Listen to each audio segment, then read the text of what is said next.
দর্শক এনটিভির অনলাইনে স্বাগতম। আমি এখন রয়েছি পটুয়াখালী বাস স্ট্যান্ডে। এখানে পটুয়াখালী জেলা শহরের একটি বাস টার্মিনাল। এখান থেকেই পটুয়াখালীর বিভিন্ন উপজেলাগুলোতে বাস চলাচল করে থাকে। আর এই বাস স্ট্যান্ডটি রয়েছে মহাসড়কের পাশে। তবে দুঃখের বিষয় হচ্ছে ২০০৩ সাল থেকে এই বাস স্ট্যান্ডটি তৈরি করা হলেও এরপর থেকে এটার কোনো রক্ষণাবেক্ষণের কোনো দায়িত্ব নেওয়া হয়নি। এখানে দীর্ঘদিনের যে সমস্যাটা সেটা হচ্ছে জলাবদ্ধতা। বৃষ্টির বর্ষা সিজন আসার আগেই ইতিমধ্যে এখানে খানাখন্দে জলাবদ্ধতায় একদম ঘিরে রয়েছে।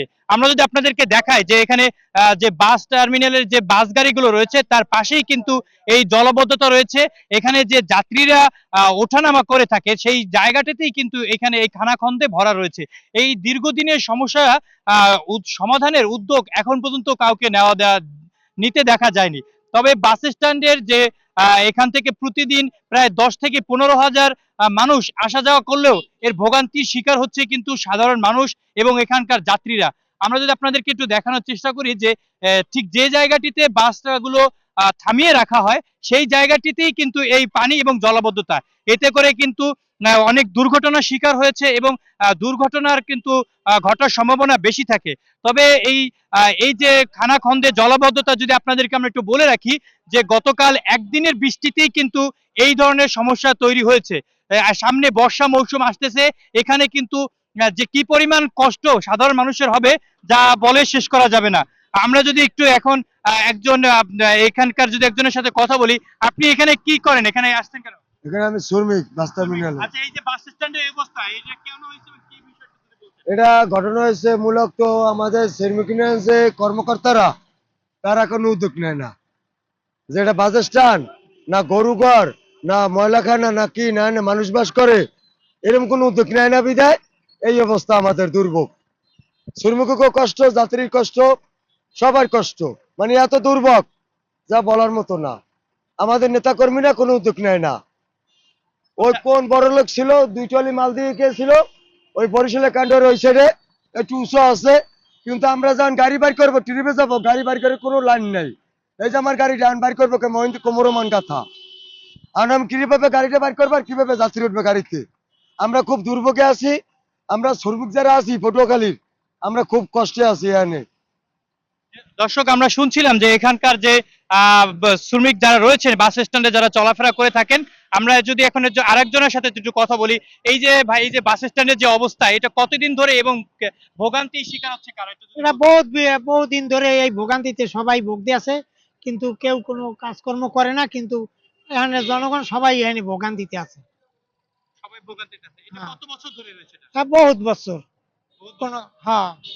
দর্শক, আপনারা শুনছিলেন যে বাস স্ট্যান্ডের যে এখানের যে সার্বিক পরিস্থিতি, এখানকার যে বাসের যারা ড্রাইভার এবং যারা হেল্পার রয়েছেন তারা কিন্তু বলছিলেন যে দীর্ঘ সময় ধরে কিন্তু এই সমস্যাটা তাদের রয়েছে। এখান থেকে কিন্তু পটুয়াখালীর বিভিন্ন প্রান্তে এবং বিভিন্ন উপজেলাগুলোতে কিন্তু মানুষ আসা যাওয়া করে থাকে। আমরা যদি একটু আপনাদের সাথে যদি বাসের যারা চলাফেরা করে থাকে তাদের সাথে একটু যদি কথা বলার চেষ্টা করে দিয়ে থাকি। ভাই, আমরা যদি দিবে এই যে বাস স্ট্যান্ডে যে ভাঙা চুরা যদি একটু বলতেন। ভাঙ্গা ভাঙ্গা বহুদিন জামাই বহুদিন ধরে হ্যাঁ। আপনাদের কষ্ট হয় না? কষ্ট হয় না তাই কষ্ট হয় বেমালা। বেমালা কষ্ট হয় আমার হ্যাঁ, একটু বলেন। বাস স্ট্যান্ড আজ 17 বছর পর্যন্ত এখন পর্যন্ত ছোঁয়া লাগে নাই। এখন মানুষের যা যাতায়াত যে কত কষ্ট হয়, হ্যাঁ বলার মতো না। এই এরপর এই এই আওয়ামী লীগের অবস্থায় যা করছে বাস স্ট্যান্ড কল্পনার বাইরে।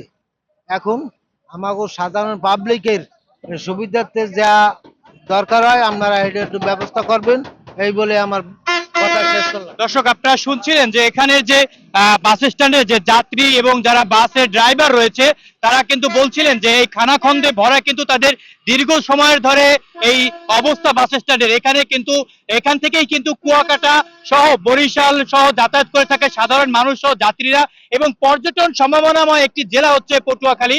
সেই পটুয়াখালীর যে পৌরসভার যে মেইন যে বাস স্ট্যান্ড, সেই বাস স্ট্যান্ডের অবস্থা এইরকম অবস্থা। সমিতির যে কর্তৃপক্ষ রয়েছে তার সাথে যদি একটু কথা বলি, বাস মালিক সমিতির মালিক। আচ্ছা, আপনি এইখানের যে এই যে দীর্ঘ সময় সমস্যা কত বছর ধরে এবং কোনো উদ্যোগ নিচ্ছে না কেন? প্রথমে আপনার মিডিয়ার মাধ্যমে যে আপনারা এই এক লাথা বৃষ্টি হয়েছে, এর ভিতরে পানি জমে গেছে, আপনার উদ্যোগ নিয়ে এখানে আজকে আমাদের বাস স্ট্যান্ডের জন্য যে খোঁজখবর নিতে এসেছেন, এই জন্য আমরা পটুয়াখালী বাস মালিক সমিতি তথা মালিক গ্রুপের পক্ষ থেকে আন্তরিকভাবে ধন্যবাদ জানাই। আপনি তো দেখেন মাত্র এক লাথা বৃষ্টিতে এই বাস স্ট্যান্ডের দুরবস্থা, এখানে কুয়াকাটা, গলাচিপা, বিভিন্ন এলাকা থেকে যে মানুষগুলা আসে। পটুয়াখালী বাস টার্মিনাল এবং বাস আমরা একটা সেবাদানকারী প্রতিষ্ঠান, আমরা সেবা দিয়ে যাচ্ছি বাস দিয়ে, আমাদের বাসের মান অনেক ভালো। কিন্তু আজকে দেখেন বাস স্ট্যান্ডের যে দুরবস্থা, আমার অনেক মা বোনেরা এখানে রিক্সা নিয়ে অনেক সময় হেলে পড়ে যায়, তারপর ব্যাগ নষ্ট হয়ে যায়, একটা মানুষ ঢাকা যাবে জামা কাপড় নষ্ট হয়ে অনেক খানাখান্দে ভরা এই পানিতে। আমরা অতি সরকারের কাছে দ্রুত আহ্বান জানাই যাতে বাস স্ট্যান্ডটা আধুনিক মডেলের বাস স্ট্যান্ড হওয়ার কথা, অতি দ্রুত যাতে সংস্কার কাজ করে আমরা বিভিন্ন এলাকার মানুষ যারা বাস স্ট্যান্ডে আসে তাদেরকে যেন সঠিক সেবা দিতে পারি, সেই জন্য আমি সরকারের কাছে উদারত আহ্বান জানাচ্ছি। এবং আপনারা মিডিয়ার কর্মীরা যারা এখানে এসেছেন, আমরা পরিবহন মালিকদের পক্ষ থেকে আন্তরিকভাবে ধন্যবাদ জানাই, যাতে দ্রুত এই কাজটা সংস্কার হয়। তবে আমি আপনাদেরকে যদি আরেকটা জানিয়ে রাখি, সামনে বর্ষা মৌসুম আসতেছে। এবছর কিন্তু আসলে এখানে যদি এখন যদি রিপেয়ার না করা হয়, না যদি উদ্যোগ নেওয়া হয়, তাহলে কিন্তু এই বাস স্ট্যান্ডে কিন্তু অনুপযোগী হয়ে যাবে। এখানের বাসগুলো তারা কিন্তু যে মহাসড়কগুলো রয়েছে সেই মহাসড়কে গাড়ি থামিয়ে রাখবে, কারণ এতে করে কিন্তু যানজট সহ দুর্ঘটনা কিন্তু ঘটার অনেক সম্ভাবনা থাকবে।